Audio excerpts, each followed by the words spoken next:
ఆదిలాబాద్ రైతాంగ సమస్యలపై మరోసారి ఆదిలాబాద్ జిల్లా రైతులను రాష్ట్ర వర్కింగ్ ప్రెసిడెంట్ కేటీఆర్ హరీష్ రావులు జిల్లా పర్యటనకు రానున్నారని మాజీ మంత్రి జోగు రామన్న పేర్కొన్నారు. కేంద్ర రాష్ట్ర ప్రభుత్వాలు రైతులకు చేస్తున్న మోసాలను రైతన్నకు వివరిస్తూ రైతులు అధైర్యపడకుండా బీఆర్ఎస్ పార్టీ పూర్తిగా రైతుల పక్షాన ఉంటుందని భరోసా కల్పించడం జరుగుతుందని మాజీ మంత్రి జోగు రామన్న అన్నారు. ప్రతి పంటను కొనుగోలు చేస్తామని హామీ ఇచ్చిన కాంగ్రెస్ ప్రభుత్వం ఇప్పుడు రైతులు పండించిన పంటలను కొనుగోలు చేయబోమని చెప్పడం ద్వారా రైతులను పూర్తిగా మోసం చేస్తుందని సీఎం రేవంత్ రెడ్డి వ్యాఖ్యలను తీవ్రంగా ఖండిస్తూ బీఆర్ఎస్ పార్టీ కార్యాలయంలో నిర్వహించిన మీడియా సమావేశంలో ఆయన ప్రభుత్వ తీరును ప్రశ్నించారు. ఈ సందర్భంగా జోగురామన్న మాట్లాడుతూ 2021లో ప్రతిపక్షంలో ఉన్నప్పుడు 10,000 కోట్లు ఇస్తే రైతు సమస్యలు పరిష్కారం అవుతాయని చెప్పిన రేవంత్ రెడ్డి నేడు అదే రైతులను ఆదుకోలేకపోవడం విచారకరమన్నారు. ఒకవైపు రైతులు 6 కాలాలు పంటలు పండించాలని చెప్తూ మరోవైపు పంటలను కొనుగోలు చేయబోమని చెప్పడం రైతుల ఆత్మవిశ్వాసాన్ని దెబ్బతీస్తుందని పేర్కొన్నారు. దేశంలో రాష్ట్రంలో కేంద్ర రాష్ట్ర ప్రభుత్వాలు కలిసి టోటల్గా ఏమైందో కానీ రైతుల పట్ల పూర్తిగా గొంతు విసిగే ప్రభుత్వాలని చెప్పక తప్పదు. రైతుల గొంతు నలిమేస్తున్నారు. దేశానికి వెన్నెముక చెప్పుకున్నటువంటి ప్రభుత్వాలు టోటల్గా రైతుని నట్టడం వచ్చినటువంటి ప్రయత్నాలే ఈరోజు కనబడతాం. దాన్ని తీవ్రంగా బీఆర్ఎస్ పార్టీ వ్యతిరేకిస్తుంది.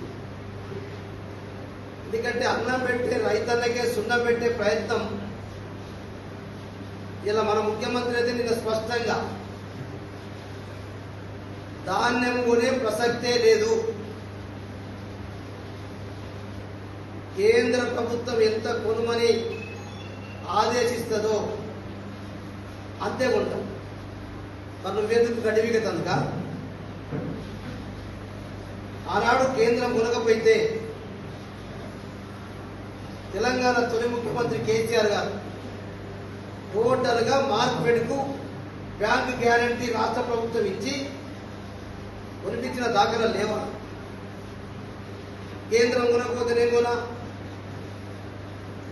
కేంద్రం కొనాలి. భారతీయ జనతా పార్టీ ప్రభుత్వాన్ని కూడా డిమాండ్ చేస్తున్నాం. కానీ ఈయన నువ్వు కూడా ఒక గింజ మిగలకుండా ఉంటానో నువ్వేమన్నా వారం రోజుల్లో స్టేట్మెంట్ మారిపోయింది. ధాన్యం కొనే ప్రసక్తే లేదు రాష్ట్ర ప్రభుత్వం చెప్తే దేనితోడు కొట్టాలని ఇప్పుడు ఈ రాష్ట్ర ప్రభుత్వాన్ని దేనితోడు కొట్టాలా? మాట్లాడగలను పెద్ద పెద్ద గప్పాలు కొట్టినారు. ఇలా కాంగ్రెస్ ప్రభుత్వంలో మంత్రులు పెద్ద పెద్ద గప్పాలు కొట్టిండ్రు. కాలికున్న దాంతో కొడతామని చెప్పి మరి రైతుల సంగతి చేస్తే ఎందుకనో ధాన్యం ఒక పక్క నువ్వే చెప్తున్నావు 6 తడి పంటలు వేయాలని చెప్పి ఈ ఎన్నెన్నో కూరతోటో దేనితోటో వర్షాభావం ఉంటుంది, వర్షం తక్కువ ఉంటుంది, 6 తడి పంటలు వేయాలని చెప్పి ప్రభుత్వం ఒక పక్క చెప్తుంది. ధాన్యమేమో కొనాలి చెప్తారు. అంటే ఏమన్నట్టు రైతుల్ని ఏదో రకంగా ఈరోజు గొంతు విసికి ఆత్మహత్యల సైడ్ తీసుకుపోయే ప్రయత్నం చేస్తున్న రాష్ట్ర ప్రభుత్వం కేంద్ర ప్రభుత్వాన్ని తప్పకుండా బీఆర్ఎస్ పార్టీ రైతుల పక్షాన ఉండి పోరాటం చేయక తప్పదు.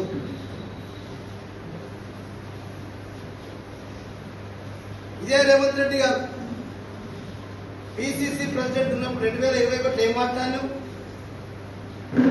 రైతుల ధర్నాలను మాట్లాడిన మాటలు ఇలా వీడియోలు లేవా? నాకు ఒక 10,000 కోట్ల రూపాయలు ఇవ్వండి, ఒక్క గింజ మిగలకుండా రైతుల యొక్క పంటలు కుంటని చెప్పిన మాట రేవంత్ రెడ్డి మాట్లాడలేదా? అంటే ప్రతిపక్షంలో ఉన్నప్పుడు ఒక మాట, అధికారంలోకి వచ్చి గద్దె మీద కూర్చున్నప్పుడు ఒక మాట. అది రైతు అన్నం పెట్టే రైతుల గురించి. అందుకొరకే ఖబర్దార్ ఈ కేంద్రం ఈ రాష్ట్రం కేంద్ర ప్రభుత్వం కూడా మద్దతు ధర పెంచే దాంట్లోనే మాత్రం గొప్ప చెప్పుకుంటుంది. ఇదే నరేంద్ర మోడీ గారు మద్దతు ధరకు ఏమన్నావు? చట్టబద్ధత కల్పిస్తాను చెప్పినాం.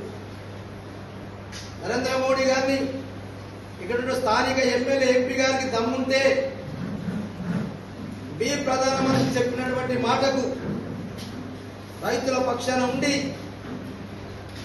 మద్దతు ధరని కూడా చట్టబద్ధత కల్పించవలసిన బాధ్యత భారతీయ జనతా పార్టీ ప్రభుత్వం కాదా?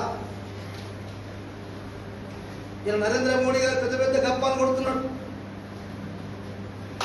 ఇలా ఎరువుల ధరలు పెంచేసింది కేంద్రంలో. ఒకటే ఉదాహరణ, ఇలా ఉన్నదో ఎరువు కాంప్లెక్స్ ఎరువు 2020 చిన్న పదం కూడా ఇలా కాంప్లెక్స్ ఎరువు ఇప్పుడు 1800 పెంచబోయే రేటు చెప్పింది 2300, 1450 ఉన్నది 1800 అమ్ముతున్నారు. దాని రేపటి నుంచి 2300 రూపాయలు పెరుగుతుందని చెప్పి కూడా రేట్లు ఇచ్చేసి వచ్చినటువంటి కోటలు. అంటే 1450 1500 ఎక్కడ, 2350 ఎక్కడ మీరు అర్థం చేస్తారు. ఒక్క బీజ్ ఈ పరిస్థితి ఉంటే మిగతా కాంప్లెక్స్ ఎరువులన్నింటినీ కూడా పెంచేసి మద్దతు ధర వేస్తావు, ధాన్యం మాత్రం కొను. 20% కేంద్రం ఉంటుంది, 70% సాగు ఉండి బతుకుండి గంగలో ఉండి ఎక్కడన్నా వారు వీళ్ళు అన్నట్టే కదా. ఇవి ఈ రకంగా ఈ రెండు రాష్ట్రం కేంద్రం ఈ రకంగా రైతులకు ఇయ్యాల మద్దతు ధరకు ఖచ్చితంగా చట్టబద్ధ కల్పించాలి, పెంచినటువంటి ఎరువుల ధరల్ని దించాలి. ఇంకా దానికి లింక్ సిస్టమ్, ఈ బస్తా తీసుకుంటే ఈ బస్తా తీసుకోవాలా, ఈ రకంగా మొత్తం కొనసాగుతాం. అందుకొరకే నేను ఒకటే డిమాండ్ చేస్తున్నా, ఇలా యూరియా యాప్ను ఎత్తివేయమని చెప్తున్నాం. నేను ఇలా రైతులతో మాట్లాడితే కౌట కానీ దీపగూడ కానీ పెండలవాడ గ్రామాల రైతులతో మాట్లాడితే ఒకటే 1 అవర్ యాప్, 1 అవర్లో యాప్ బుక్ అయిపోతుంది, ఆ తర్వాత క్లోజ్ అవుతుంది. ఎందుకు పోయని అడిగితే అగ్రికల్చర్ ఆఫీసర్ అని, సార్ ఇలా 400 మంది రైతులు బుక్ చేసుకున్నారు, 400 మంది రైతులకు ఇస్తామని బంద్ పెడతారు. అంటే ఇట్లా ఎన్ని రోజులు బుక్ చేసుకోవాలని నేను ఒక డిమాండ్ చేస్తున్నా. మన రాష్ట్ర ప్రభుత్వం మొండి వైఖరి ఉంటే ఇప్పుడు మీకు మీ గ్రామాలలో ఆనాడు తెలంగాణ తొలి ముఖ్యమంత్రి గారు ఏదైతే అగ్రికల్చర్ ఎక్స్టెన్షన్ ఆఫీసర్స్ ఉన్నారో, ఏఈఓస్ ఉన్నారో, వాళ్ళకు ఒక్కొక్క సెంటర్లో 5,000 ఎకరాలకు ఒక రైతు వేదిక కట్టినాం. రైతు వేదికలలో సెంటర్ పెట్టండి. చేరదు మండలం నుండి ఒకటే సెంటర్, కోరల్ నుండి ఒకటే సెంటర్, ఆదిలాబాద్ దూరం నుండి ఒకటే సెంటర్ కాదు. ఇవాళ ఎక్కడెక్కడైతే రైతు వేదికలు ఉన్నాయో ఆ రైతు వేదికలలో సెంటర్ పెట్టండి, అక్కడనే ఎరువులు పెట్టండి. ఆ క్లస్టర్లో ఉన్నటువంటి రైతులకు పంపిణీ చేస్తే బాగుంటుందని చెప్పి బీఆర్ఎస్ పక్షాన మేము రైతుల కొరకు డిమాండ్ చేస్తాం.